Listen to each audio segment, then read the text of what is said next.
Deep in the ocean, an orca pod is on the hunt. But these aren't your average orcas. These guys are organized. Marketing team, did you get those social media posts scheduled for the SEAL migration? Aye, Captain. We even have an automated notification for all pod managers when they go live. They use Monday.com to keep their teamwork sharp, their communication clear, and their goals in sight. Monday.com. For whatever you run, even orcas. Go to Monday.com to dive deeper.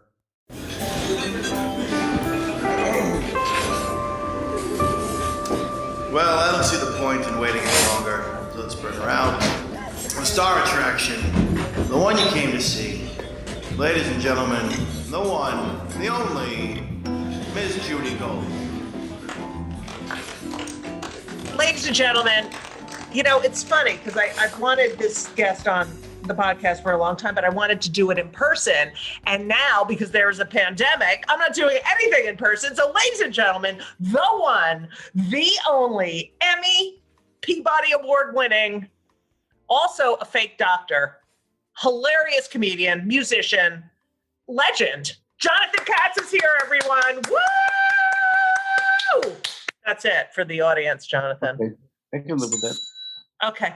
Jonathan, first of all, I just have to say to everyone here, a lot of people will know you from Dr. Katz, which was on Comedy Central, blah, blah, blah. But I knew you before Dr. Katz. I knew you when I was starting out, as a very hilarious and well-respected, successful stand-up comedian. Where did you start out? Did you start at the Improv?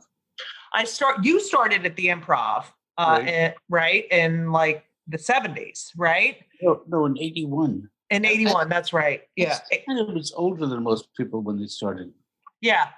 And I was at the Improv by like 85, but I was a Catch a Rising Star. Right.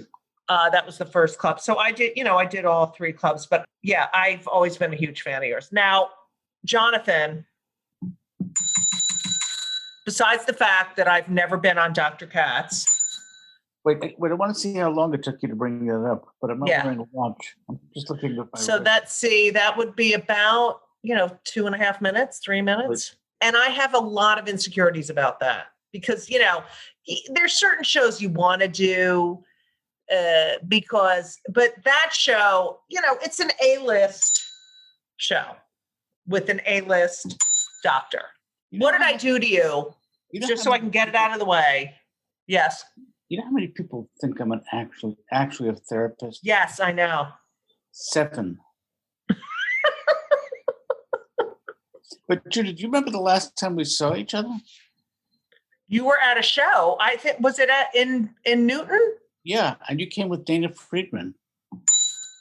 I did? Yeah. That's right. Yeah. It was after my show. Why was Dana Friedman there? I don't know, because she had become involved in my life through you.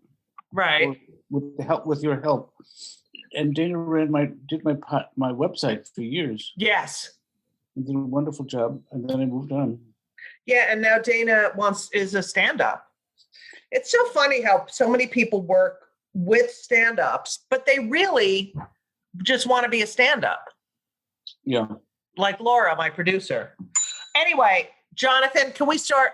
So we're not going to talk about the fact that you don't want me on your very successful show, even though I've been in therapy since I'm 18 years old, and I'm very self-aware. Yeah. Just letting you know. What was your therapist's name? My therapist, as you know, I have a joke about that. My therapist has the same name as my mother, Mommy. So,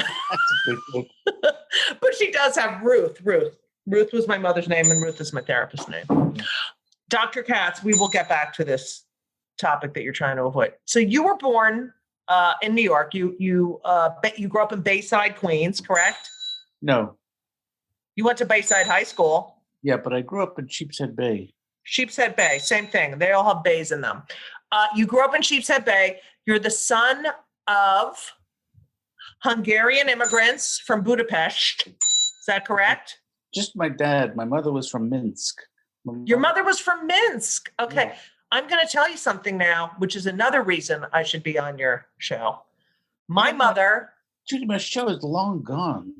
You're doing live versions now with big stars. Not if I can help it. Okay. Jonathan, I am half Hungarian and half Polish. Hold me. My family's from Budapest. So, which is why we look exactly alike. I have a cousin Pichu in Budapest. Actually, it was my dad's cousin. He's probably dead. Yeah. But that's my only reason for going. And my daughter Miranda went to Budapest. Really? Your daughter Miranda? Yeah, she took a tour of Europe by herself when she was about 24 years old. No way. Yeah. She just went to Europe by herself at 24? Yeah. I love people like that do that. I thought it was so brave. Yeah, how like alone.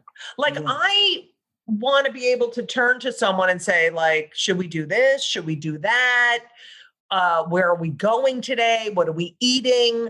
Yeah, the people who travel alone, I find them to be fascinating. My sister did that too, but I just, don't you think that's a little very adult and and brave? Yeah, you're right. It's brave. She's now 29 years old, but my other daughter, Julia, is 38, and she has 2 children who, oddly enough, are my grandchildren. What? Yeah. I have 2 grandchildren. Oh, you're so old. I'm 74 years old. I know. You're 74 years. You look good. You look exactly the same, actually. You just have a little gray on the side here. Well, when you lose your hair when you're 16. Is that true? Well, maybe closer to 18. So your father's name was Sidney. Yeah. What was your mother's name? I couldn't find it anywhere. My mother's name was Julia. And if you want to learn about my parents, you have to go on the FBI's website because they were both communists. Yeah. Oh my God, they were Jewish communists? Yep. And so what was that like? And you had a sister, right? You grew up with a sister. She's still alive. My sister Phyllis. Yeah. She lived in Puerto Rico. Did she marry a Jew? She did, but then she divorced that Jew and married Jose Montalvo. Okay. And did she have kids with the Jew or with Montalvo? Montalvo. Wow. Thank God, thank God Julia and Sydney aren't here for the non-Jewish great-grandchildren. Or grandchildren? Grandchildren. Yeah. Okay, so Jonathan. No, great-grandchildren. It would be their great-grandchildren. Oh, right. That's right. Yeah. Okay, so. You have 2 kids, right, Judy? I have 2 kids, Henry and Ben. Would like better? Who do I like better? It changes. Yeah. They both get on my nerves equally, and I both love them. But, they definitely switch which one don't you think? Because most people won't admit that, certain days I like one more than the other. You're not allowed to have a favorite child, but I think you're allowed to have a favorite grandchild. You are? Yeah, as long as you don't tell the other kid or their parents. Right. So you have a favorite grandchild? Yeah. Which one? No. Judy Gold. You are outrageous, young lady. I know. I'm really edgy today. Jonathan, I love to talk about people's childhoods. So I really want to know, you were born in 1940. What? Go ahead. I was going to say, this is the thing that sort of defined my childhood. My sister is 2.5 years older than me. Right. And when I was born, she asked my parents if she could have a stick to hit me with. And they said yes. Is that true? Yes, it's true. I don't know if I believe you. No, it's true. And I have documents to back it up from my Uncle Abe. Uh-huh. From my Uncle Sam. But, and for many years we did not get along. Well, as little kids, we got along beautifully. And then many years we did not get along. And now we talk almost daily. I'm 74 and she's 76 and a half. Right. And we talk almost daily. Did you fight, physically fight a lot? I think she tried to stab me Oh no, I tried to stab her with a letter opener. It sounds like such a happy home that you grew up in. Well, I was always into her friends. Right. Well, you're the youngest. I was like that. I thought my sister and brother's friends were cool, and then I realized they're both really nerdy, and I totally. Plus, you're a boy, so you were straight. Crazy. It drove her nuts that I even wanted to stay up until midnight on New Year's Eve to hang out with her and Rita. Who's Rita? Rudner? No, Rita was my sister's best friend when she was a kid. I'm going to tell you a story about New Year's Eve. This is what my brother and sister did to me New Year's Eve, okay? Because I'm the youngest. So my parents would always go out for, to friends for a dinner party on New Year's Eve. And then they'd leave us at home, my brother and my sister and myself at home with like a shitload of candy. Like it was like all the shit we weren't allowed to eat. So one day, so I'm the youngest and we're sitting on the couch and I think it was about 10 o'clock and they're like, Happy New Year, Happy New Year. And I'm like, wait, what's going on? I thought they're not doing the ball this year. Good night, good night.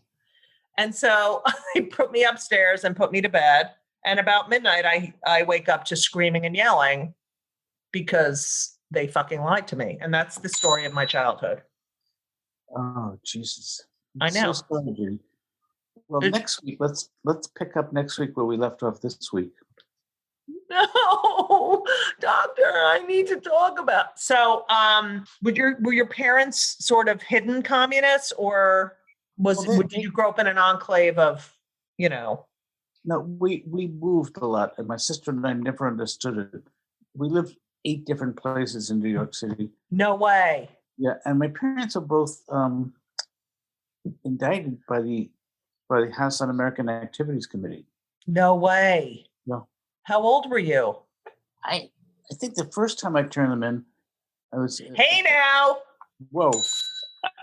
I was about 10 and my sister was about 12. And it really didn't sink on me until I was an adult how traumatic it must have been. So they didn't go to jail, did they? No, they took the fifth. Who else were you surrounded by, people who were, part of this? The only thing I can tell you is that anybody who describes it as a party is lying to you. Right. There's no fun involved. Okay. Why do you think when you hear politicians today talk about the Democrats are communists, like that must totally push your buttons? It's so fucking crazy, Judy. The Republicans, it would take much more for them. They'd have to do much more to get me involved emotionally. I don't know. I mean, do you distrust the government? I mean, do you feel that your politics are completely just because of the way you grew up, that you have different political views than? No, I was not interested in politics at all growing up. I went to Goddard College. Yep, with David Mamet. I was interested in sex and drugs and rock and roll. I'm sorry for that.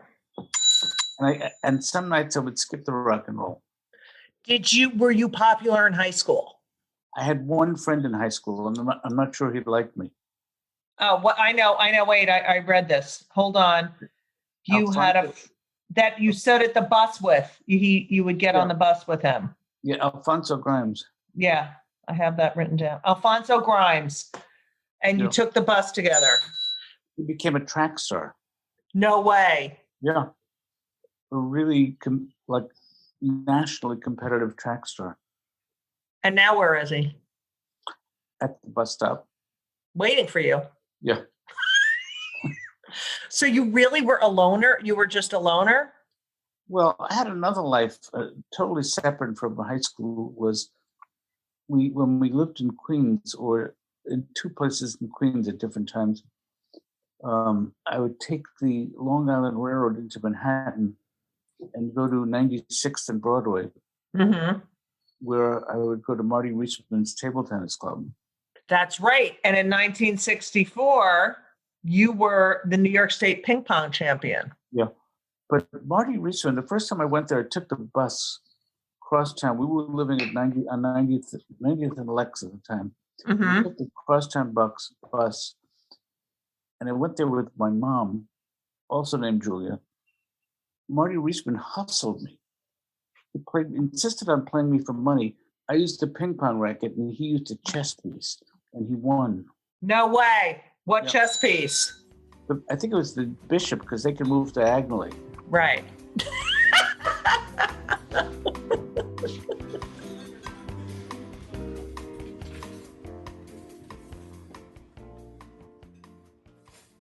This episode is brought to you by Progressive Insurance. Fiscally responsible, financial geniuses, monetary magicians. These are things people say about drivers who switch their car insurance to Progressive and save hundreds.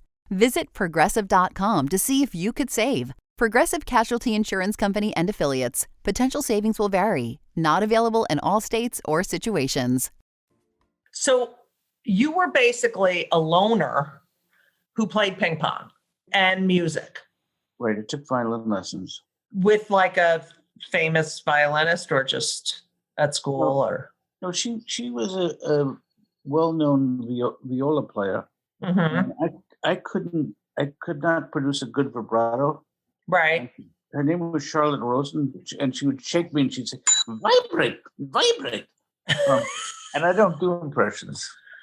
And she'd say vibrate, and you're sure she wasn't a lesbian. Good night, everybody. God, how funny. My in-laws are Orthodox Jews. They have 2 satellite dishes. Boy, I don't get to tell that joke often. Right. I have jokes. I also have jokes that only Jews would get. You know what I mean? I love that I can do different material for the Jews. Like I just thought of a joke the other day that I haven't finished, but something about the fact that I have a friend who's non-binary, and for the Jews in the audience, that's also known as parv. Thank you. That's good. That's good. You like it? Yeah, I do. Do you write jokes down? I have a notebook and I either record them or I write them down, and then I bring them on stage and I try to talk them through. But can I say something? First of all, you are a joke writer. I don't write them down. I write down the bullet points. That's what I do. Yeah. And then 30 years from then, it means nothing. That is the same. I go through my old notebooks and I'm like, wait, what is that joke about? And it's really annoying. Yeah. But Joan Rivers, of course, had an entire catalog with each joke written down. But I don't have that brain. As did Robert Klein. Robert, same? Yeah, on a computer. He was the most organized comedian ever. Wow. I got to do that, except I'd probably kill myself in the process. You went to Goddard, which is it was a newer college, right? When you went, don't you think? It was only 30 something years old. Yeah. But you could actually get credit for taking drugs there. What was it like? Right. Was it like a Hampshire? What was it like? Yeah, it was like Hampshire, but not as academically oriented as Hampshire is. My daughter went to Hampshire, and she loved it there because she went there with a plan. I went to Goddard with no plan. I went there with my ping pong racket and a doctor's bag. And look at you now. And some clothes. Did your sister go to college? She also went to Goddard. Was it a place for communists? What I don't know. I started at New Paltz. Right, SUNY. And I hated it, with the exception of Susan Feinblum, who was my first girlfriend. Susan. Yeah. But I was afraid to kiss her because it seemed sanitary. I wouldn't even share a soda with her. And then I shared everything with her, and it was wonderful. Oh my God, you're out of your mind. Yeah. Did you do well? I mean, were you academically in high school? Did you do well? Not particularly. I did well at New Paltz in music theory. Right. That's the only thing I really did well. I'd fall asleep during the history of Western civilization. Right. Well, understandable. Yeah. Were you bar mitzvahed? Yes, twice. No, just once. Was your sister bat mitzvahed? No. Hmm. My wife was, and I have recordings of both my wife and myself.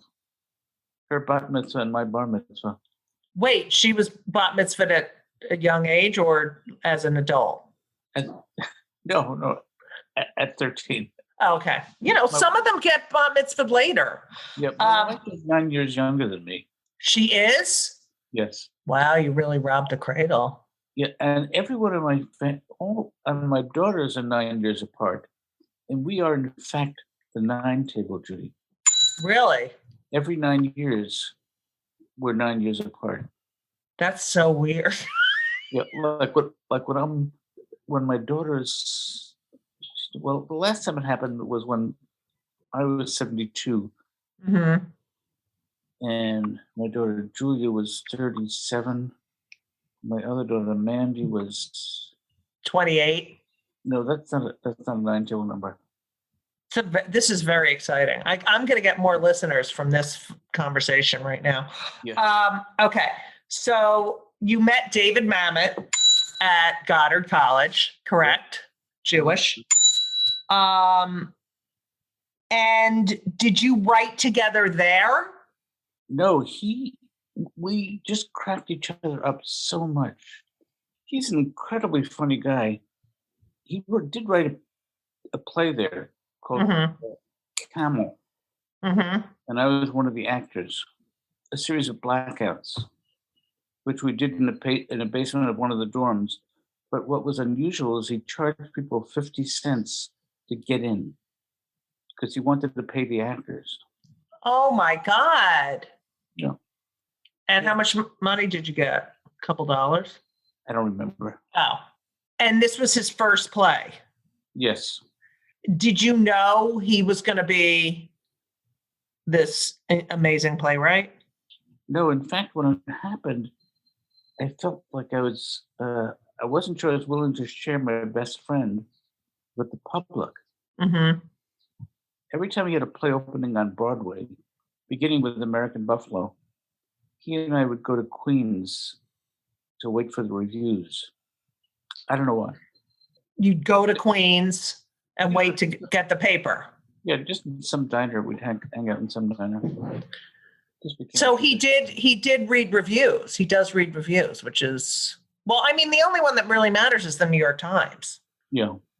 Which is so sad, don't you think? It is sad. Yeah. But they have so much power.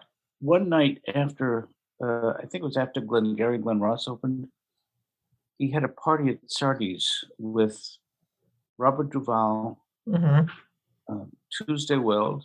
Wow.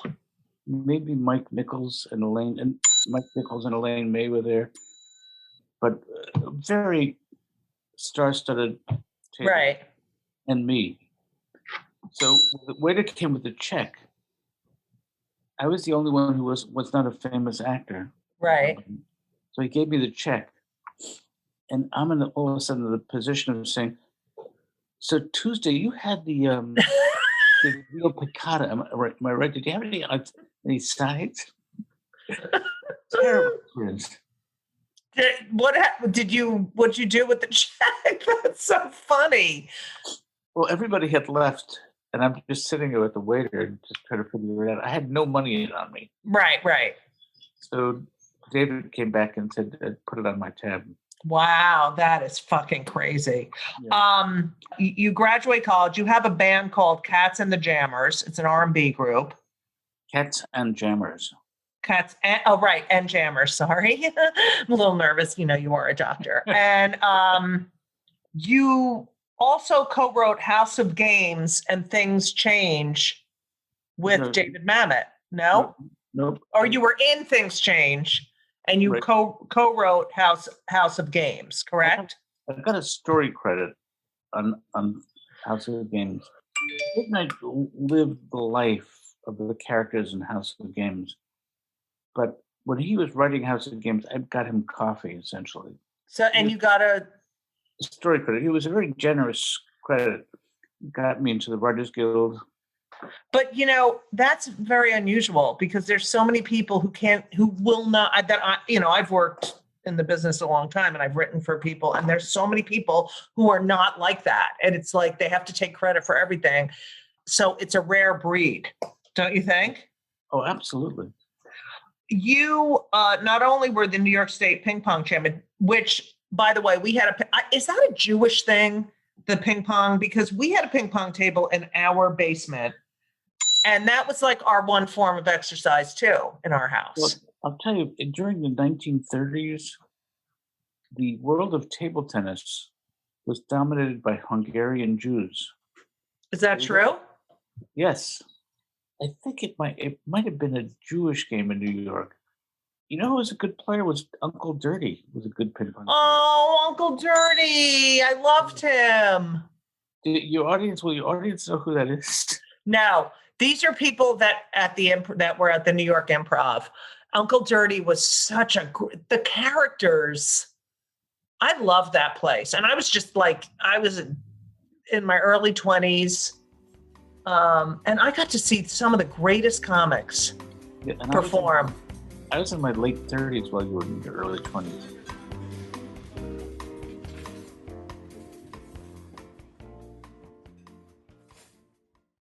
This week's episode of It's Judy Show with Judy Gold is sponsored by BetterHelp. And if you know me, which I think you do because you're listening to my podcast right now, you know that I am a big advocate for therapy. I think it benefits everyone. I think there's so many people who need it, who don't partake. It is so important for your emotional health and well-being. Therapy is fantastic. It is in every stretch of the imagination. And if you're thinking of starting therapy, please do it. But please give BetterHelp a try. It is entirely online. It's designed to be convenient. It's flexible. It suits your schedule.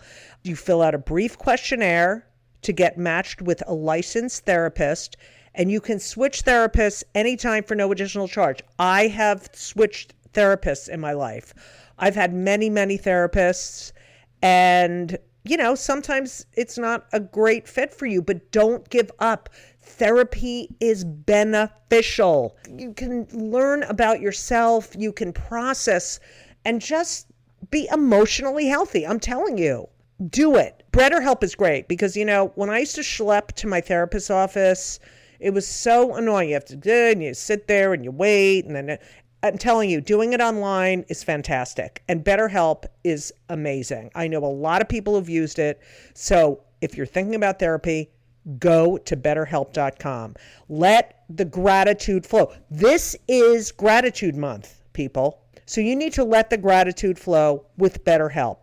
Visit BetterHelp.com/JudyGold, JudyGold, today, and you will get 10% off your first month. That's BetterHelp, HELP.com/JudyGold. You're welcome. You hitchhiked to California with your cousin Paul. 1963. Okay, I was not even one yet. But so you're hitchhiking. Right? And we went to the Grand Canyon. But in 1963, the only way to get down to the bottom of the Grand Canyon was you had to go down on a mule. Yeah. And did it hurt your throat? So, I wish I had a tag. I need a tag there because it's such a dirty joke. But you could say you had to go down on a mule. He enjoyed it. Maybe. Yeah, I would say something like that. Or, I couldn't talk for 3, whatever. Can you talk? Because a lot of people who listen to this would never even think, like, hitchhiking across the country during the 60s was like, it wasn't like your parents were like, oh my God, people hitchhiked and they could get in cars and not feel like the person's going to take out a rifle and kill them. Is that correct? This is long before they invented perverts. Right. Because Yeah. John Wayne Gacy, yeah. But it was a thing of that period of time, right? Where you would just hitchhike with a destination and get out of a car. What was that like? I can tell you what my goal was. I wanted to find out if women in different cities or different away from New York found me attractive. Is that true? Yeah, and especially California. I was hoping that girls in California would find me attractive. God, you're very simple. They didn't, by the way. What shocking. Now, how would it work? You would get in a car and say, where are you going? Yeah. Can you drop us off blank? Like, can you just, I think it's fascinating. Well, we get picked. One time we were waiting for 6 hours for a ride. Uh-huh. On the side of the road? Yeah, and the guy who picked us up said, you're standing across the road from a state penitentiary. But most of the times we would just have normal families, a couple with kids. Right, and they'd say, get in. Yeah. Where are you headed? We're heading to California, but we'll go as far west as you can take us. Where would you sleep and stuff? One night we slept in jail. No way. Because the police thought we would be safer sleeping in jail than on the streets of this particular town. And how long did it take you to get all the way across country? I don't know, 3 months. No, it didn't. Did it really? Yeah. 3 months? That seemed like a long time? Yes. Then 2 months. Judy, the truth, I have nothing against the truth, but it's not the first thing that occurs to me. Yeah, I noticed that. You really what do you think that is psychologically? That you like to My wife has discovered that after 40 years of marriage, that a lot of the things I have told her are not true. Like I never had dinner with Jackie Robinson, did not come to our home for dinner. And does she get mad at you? Yeah. Do you think that you have a compulsive lying issue? I would say I have a compulsive lying gift. And do you get off on people believing your lies and going with them? Because it's a game, right? Yeah, it's not unlike telling a joke. Right. But it's annoying. Yeah. For the other person because they believe you and then you're like, oh, so did you not hitchhike? I never revealed the lie to people in that decade. Do you feel like your daughters are suffering emotionally because of your compulsive lying? No. Really? I just think that hitchhiking across the United States is something that my kids will never experience. That was a thing that happened that will never happen again because we don't even trust. I don't trust anyone.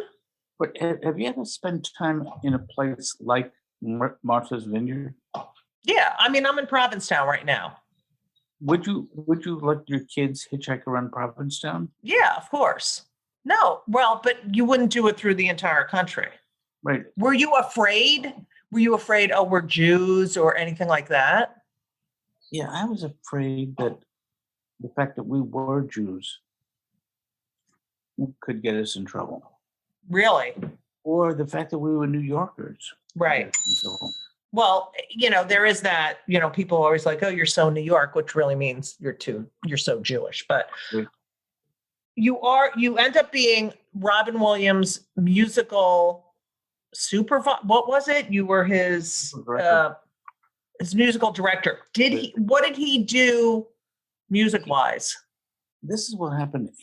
His first wife, Valerie Velarde, was an ex-girlfriend of mine from Goddard. Really? Yeah. And that was your one non-Jewish girlfriend? No. Okay. But she played him a couple of my songs, and she said, you should do these on your tour. And one was called Born to be Punished, which he did. And another one was a song I wrote with David Mamet called This Heart is Closed for Alterations. So I had no idea he sang during his. He was awful. Yeah, I've heard you say that before. Yeah, but he also was, he would do funny things. He turned it into comedy, the songs. Right. And one song he did on Mork and Mindy. Yes, I read that, which probably was good dinero for you. Oh, yeah, if you consider $2.80 good. I thought the music, ASCAP paid a lot of money, but I guess I'm wrong. For a couple of years maybe, but now we get these tiny checks. Oh, please. I had a 1 cent check the other day. 1 cent. I forgot who it was from. It's upstairs. I'm going to frame it. Gilbert has a 1 cent check in his bathroom, framed, a residual. But I just want to ask you one thing about Gilbert. Have you heard his impression of Jay Leno? No, I'm probably, but yeah. It's so wonderful. I love Gilbert. Yeah. How did you get into stand-up comedy? Well, I think I got interested in it because Robin's opening act were very funny. Who were they? An act called Rick and Ruby. Mm-hmm. Did you travel with him? Yeah, for a year. Okay. And you played and blah, blah, blah. Yeah. And did you become very close with him, or? We became good friends, and he became a father around the same time I did. Mm-hmm. He was afraid if his son wore a shirt that was too girly, bad things could happen. Is that true? Yeah. I cannot believe a fucking thing you say. Well, because I've disqualified myself as a truth teller. Right. No, that thing is actually true. But wow, that's interesting. Did you know he was depressed? Yeah, I did. But I'll tell you, the biggest laugh I've ever gotten in comedy was at Catch a Rising Star when I said, "Ladies and gentlemen, please welcome Robin Williams." Not laugh, I mean applause. Yeah. It was like a wave. Yeah. Yeah, it's pretty. I remember hanging out there, and I got to see the greatest comedians work. The greatest. So you realized that did you come back to New York and start doing stand-up, or were you doing jokes while you were on stage with Robin? No. When I was with Robin, I was just trying not to fall off my stool. Right. Because I was so nervous and so sweaty. Right. I didn't have any lines. I sang harmony and I played acoustic guitar. Right. And then when did you do your first stand-up set? And what did your wife say? In 1981. Right. Was it at the Improv? Yeah. Did you stand on line or because you used to have to stand on line, or you had to pick a number in the morning, right? You stand on line to pick a number and then you could. I didn't go through that. I don't know. Somehow, maybe Dom helped me bypass that thing. Right. And Silver was a big fan of mine. Yeah. After the first set. Silver Friedman once said to me, "Jonathan, that's strike two." Why? Because Robert Klein was preparing for a special. Right.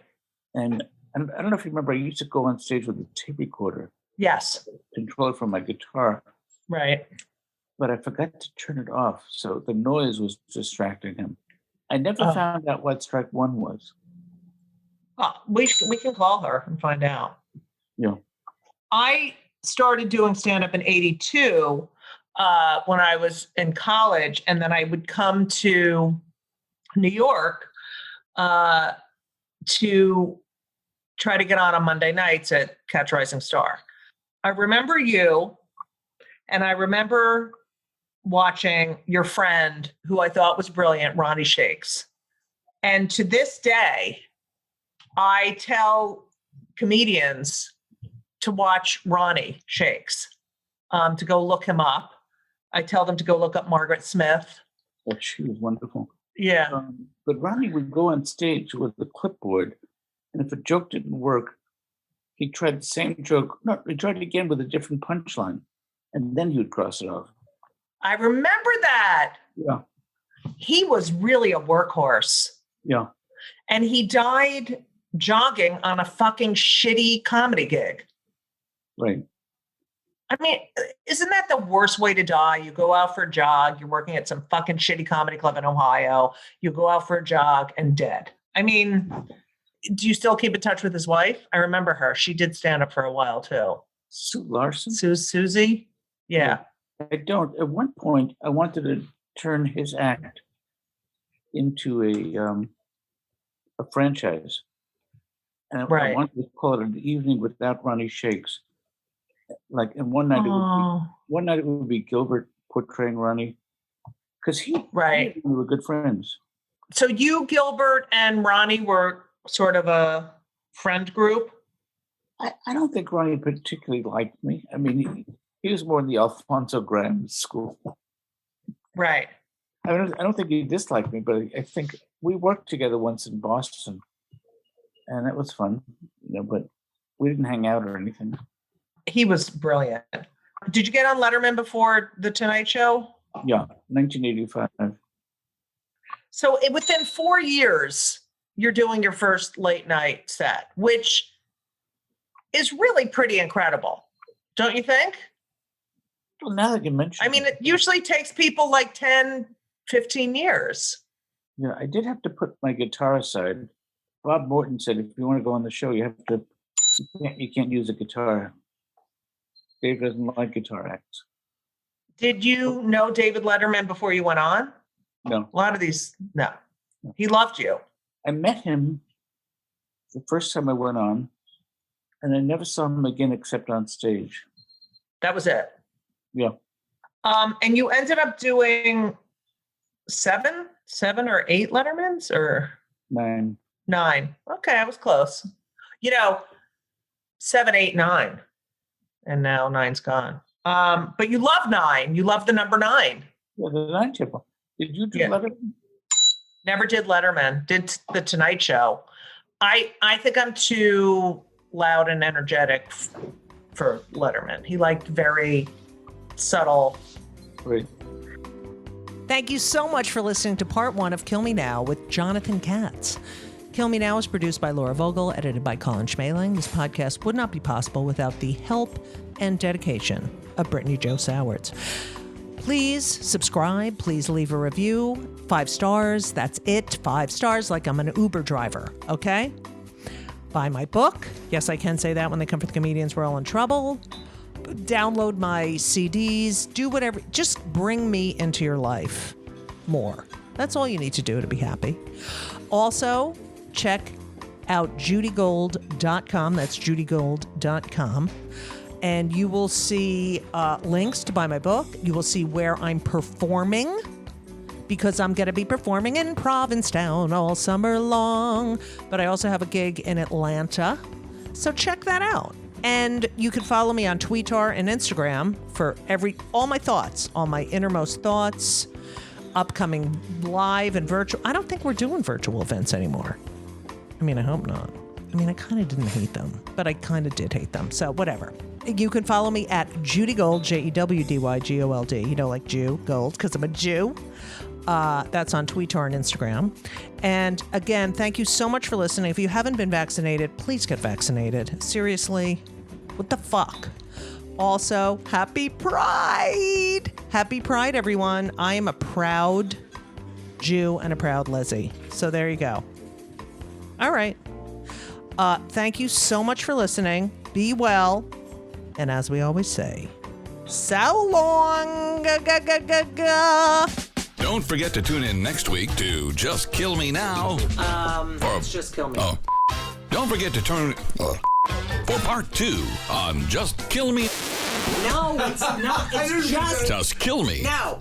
Judy Gold's Just Kill Me. Just Kill Me Now.